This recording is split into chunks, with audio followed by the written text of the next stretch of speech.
मैं थोड़े से बेसिक सेक्शन के ऊपर बात करूँ, बिगिनर्स जो है उनके लिए बात कर रहा हूँ। देखिए, सबसे पहले जब आप एक कैडर बेस्ड एग्जामिनेशन जिसमें कि यूपीएससी कैडर की बात करते हैं और ऐसे लिखने की बात करते हैं, तो ये मान के चलिए कि कोई आपका मैट्रिक का एग्जाम नहीं है जिसमें कि ऐसे लिखना। आपका ऐसे का जो नेचर होता है ना, जनरली कंपाउंड कॉम्प्लेक्स जैसे सब्जेक्ट्स होते हैं। ये कंपाउंड कॉम्प्लेक्स क्या होता है? कंपाउंड कॉम्प्लेक्स का मतलब होता है कि टॉपिक जो है सिर्फ एक कैप्शन के साथ डिसाइड नहीं। जैसे अगर मैं बात करूं आपसे कि मान लेते हैं एक टॉपिक दिया गया भारत में लोकतंत्र, डेमोक्रेसी इन इंडिया, तो आप देख रहे हैं इसमें सिर्फ लोकतंत्र और भारत जैसी कुछ बात होगी, ऐसा कुछ हो नहीं रहा, यानी कि एक छोटा सा ऐसे ही आप पैसेज लिख सकते हैं। लेकिन अगर बात हो कुछ ऐसी बात की जिसमें कि आपकी वर्तमान में या वर्तमान के दौर में भारतीय परिप्रेक्ष्य में यूक्रेन हम कैप्शन ले सकते हैं इसमें, यूनाइटेड नेशन संयुक्त राष्ट्र संघ की उपयोगिता, क्योंकि बाइलिंगुअल होता है इसलिए दोनों भाषाओं का यूज करें इसमें। Relevance of United Nation organization in the present context of Ukraine. अब जरा ध्यान से इसको देखें, कंपाउंड कैसे हो। यहाँ पर बात हो रही है यूनाइटेड नेशन की रेलेवेंस के बारे में और दूसरी बात हो रही है इसमें यूक्रेन के बारे में। तो कभी कभी क्या होता है, कैंडिडेट क्या करता है ना कि यूनाइटेड नेशन के बारे में स्टार्ट करता है और लिखता रहता है। हमें इस बात का ध्यान रखना है, पॉइंट 1 से स्टार्टिंग लाइन से ध्यान रखना है इसमें कि even the demand of the caption is to write something even about United Nation along with Ukraine. तो आप जब तक कोई ऐसा लाइन कॉइन नहीं करेंगे जिसमें कि ऐसा लगे कि हाँ हमने दोनों टॉपिक को समझा है और वही लिख रहे हैं, क्योंकि मेजॉरिटी ऑफ कैंडिडेट जो भी उनको आता है अच्छा लगता है, यूनाइटेड नेशन की स्थापना ये हुई, उसके बाद ये हुई, तीसरे विश्व युद्ध को रोकने के लिए हुई थी, और फिर उसके बाद जो है यूक्रेन की कहानी लिखते थे। जबकि होना क्या चाहिए कि आपको पहले से ही फोकस करना चाहिए पॉइंट को। एग्जामिनर को ये बात को एम्फसाइज कराइए कि मैंने जो है टॉपिक को समझ लिया। जैसे कि वर्तमान के परिदृश्य में यूक्रेन में हो रही गतिविधियों को ध्यान में रखकर यूनाइटेड नेशन की प्रासंगिकता बहुत ही विचारणीय है। ये वर्ड में दोनों ही बातें आ गई। तो हमें कुछ ऐसे शब्दों को, सेंटेंसेस को पॉइंट करना चाहिए स्टार्टिंग से ही, जिससे कि एग्जामिनर इस बात को समझे कि जो टॉपिक दिया गया है कैंडिडेट ने समझा। ऐसा नहीं करना है कि आपने यूनाइटेड नेशन के बारे में पहले परिचय पूरा लिख दिया और फिर बाद में जो है यूक्रेन और दूसरी बातें लिखी। तो सबसे पहला मेरा सजेशन होगा कि टॉपिक को ध्यान से समझें और बेसिकली आते हैं आपके नेचर में, कंपाउंड नेचर के जो टॉपिक्स होते हैं, कैप्शंस होते हैं, उन कैप्शंस को लेकर ही अपने वर्ड्स को फ्रेम करें। कहने के लिए बहुत आसानी से आप लोग सुन लेते हैं इसमें।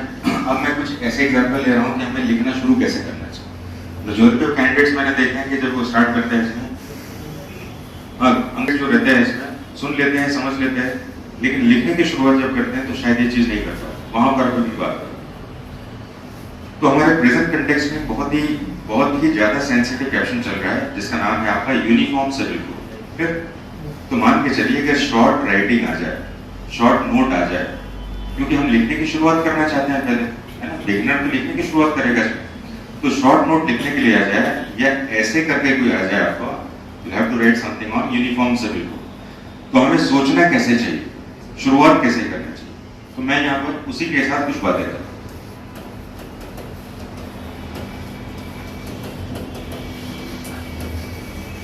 अब जो है कभी भी टॉपिक को शुरुआत के दौर जब शुरू कर रहे हैं आपसे, तो कभी भी इसको जो है आप पैसेज लिखना स्टार्ट मत करिए।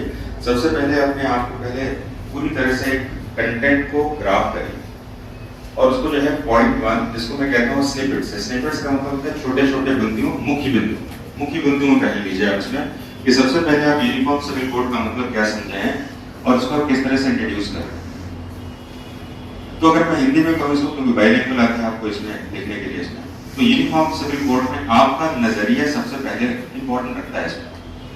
मेजॉरिटी में मैंने देखा है कि कैंडिडेट जो है in the beginning of their sentences वो इस बात को इंडिकेट कर देते हैं कि मैं पॉजिटिव सोच रहा हूँ, नेगेटिव सोच रहा हूँ, क्या सोच रहा हूँ। और नेगेटिव या पेसिमिस्ट होना एक बहुत ही बड़ा जोखिम है और रिजेक्शन के चांसेस और कम मार्क्स के चांसेस आ रहे हैं। तो नेवर ट्राई टू से see the dark face of this part. कोई भी टॉपिक अगर नेचुरल है, न्यूट्रल है, तो कभी उसको डार्क पार्ट से देखना नहीं है, पॉजिटिव पार्ट से देखना चाहिए। तो यूनिफॉर्म सिविल कोड में मान लेते हैं कि अगर हम इसकी बात करें तो हमारे सोसाइटी में कुछ ऐसे ग्रुप हैं जो उसको लाइक नहीं करेंगे, तो इसका डार्कर पार्ट है। और मान लेते हैं अगर इसको हम लाइक करेंगे तो ये इसका ब्राइटर पार्ट है। तो ये दोनों ही पार्ट को अवॉइड करिए। अगर आपने ऐसा किया तो प्रेजुडाइज्ड हैं आप पूरी तरह से ऐसे लिखेंगे तो इसमें प्रॉब्लम आ जाएगी। तो हमें ऐसी बात करनी है जो न्यूट्रल होगा, क्योंकि हमें स्टार्टिंग में अपने ओपिनियन को दिखाना नहीं है कि हम नेगेटिव हैं कि इसके लिए क्या सोच रहे हैं। You have to talk about the validity of that caption.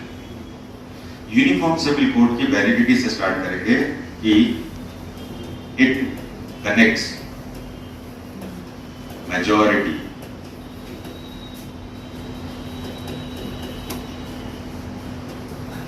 in the diversified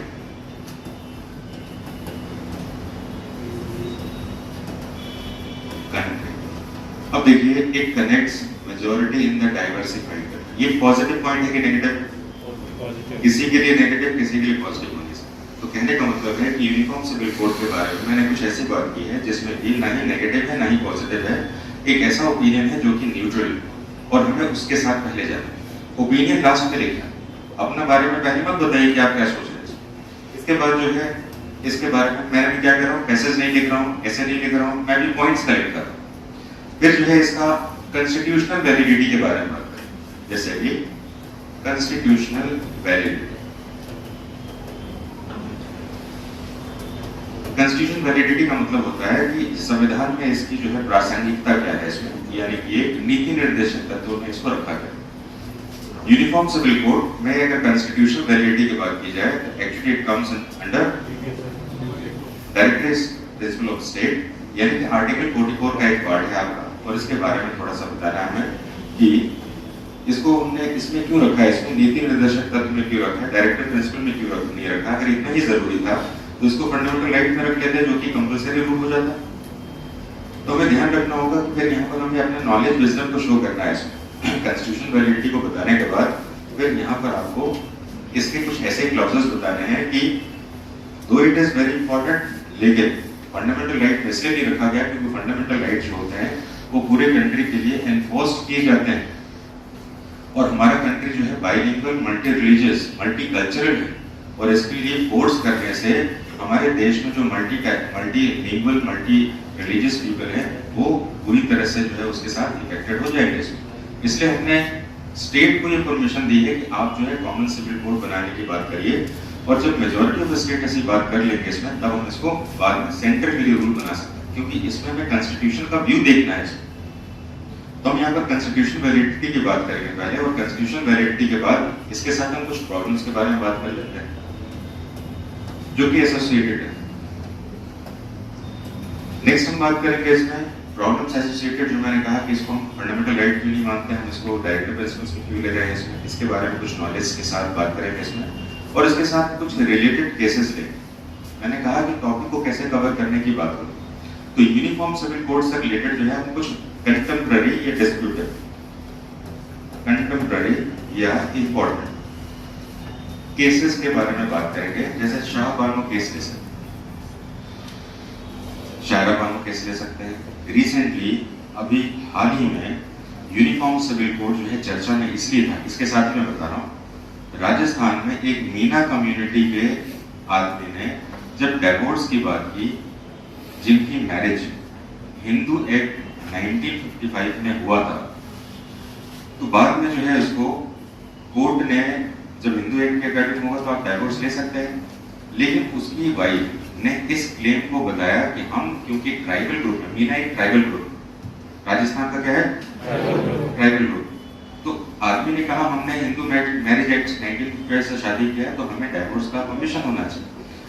उसकी वाइफ ने कह दिया कि ये परमिशन इसलिए नहीं देना चाहिए क्योंकि हमारे ट्राइब्स में तलाक करके कोई शब्द नहीं है, और हमारे ट्राइब्स की रक्षा करना हमारे संविधान का काम। अब उस आदमी ने जो है इस केस को दिल्ली हाई कोर्ट में दिया, और दिल्ली हाई कोर्ट भी इस बात को सुनकर काफी परेशान हो गया कि मैं वर्डिक्ट दूं तो कैसे दूं। तो इसमें आप देख रहे हैं ना, कंटेम्पररी आ रहा है ना इंपॉर्टेंट केसेस, शाह बानो के ले सकते हैं, शायरा बानो ले सकते हैं, और प्रेजेंट में मीना का केस भी ले सकते हैं कि नहीं ले सकते। और फिर लास्ट में आप जो है अपना कंक्लूजन बता दीजिए कि आपका कंक्लूजन क्या है।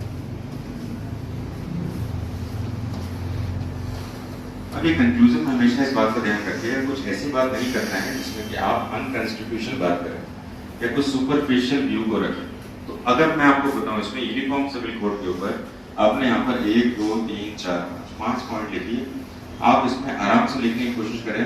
मैं आपको श्योरिटी देता हूं कि कम से कम आप 200 वर्ड आराम से लिखने की शुरुआत करना है। ये मत सोचना कि एक साथ मेरे को बड़ा सा ऐसे लिखना है। ऐसे में मुझे कौन कौन सा पार्ट को शामिल करना है, सबसे पहले इसको फोकस करिए, पॉइंट्स लिखिए। पहले पॉइंट्स 1 लाइन 2 लाइन से ज्यादा नहीं होगा, और उसके बाद नीचे इनको डिस्क्राइब। स्टार्टिंग में आपको लिखने में मेरी बड़ी आसानी होगी, ग्रामर का मिस्टेक सोचेंगे, वर्ड ठीक नहीं, ऐसा सोचेंगे, बिल्कुल नहीं सोचेंगे। आप लिखिए पहले 200 वर्ड जाएगा, 300 जाएगा, 500 तक जाएगा, लेकिन बढ़ेगा ऐसे ही। आप जितना नॉलेज होगा उतने ज्यादा आपके स्निपेट्स हैं, छोटे पॉइंट्स आएंगे, और फिर डिस्क्राइब करेंगे। इसके बाद नेक्स्ट पार्ट आता है असेसमेंट का। तो असेसमेंट के समय में जैसे कि मैंने आपको कहा है कि आप लिख के देंगे मेरे को, और मैं आपका असेसमेंट शुरू करूँगा। उस असेसमेंट में आपको बताऊंगा कि आपको जाना कैसे चाहिए, लेकिन हम रेगुलर राइटिंग में आप लोग आए क्या आ जाएंगे? क्या आ जाएंगे? क्या अभी तक नहीं आ रहा है? क्या रेगुलर राइटिंग आ रहे हैं? क्या